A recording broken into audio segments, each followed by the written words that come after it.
மகளிர் உரிமை தொகையை யாராவது நிறுத்த முற்பட்டால் தமிழ்நாடே கொந்தளிக்கும் என்று நிதியமைச்சர் தங்கம் தென்னரசு தெரிவித்துள்ளார்.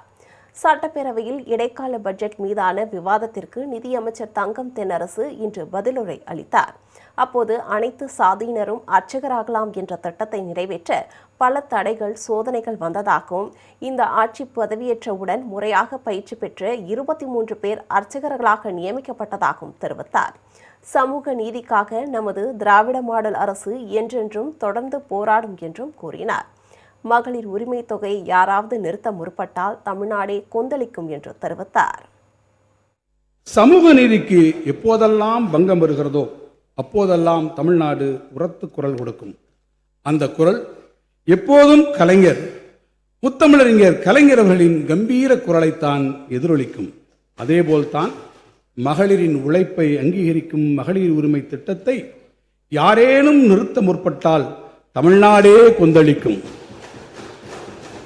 அந்த கொந்தளிப்பு உணர்வு இருக்கும் வரை தமிழ்நாட்டை ஆட்சி செய்வது முத்துவேல் கருணாநிதி ஸ்டாலின் தான் என்பதை நான் உரத்து சொல்கிறேன்.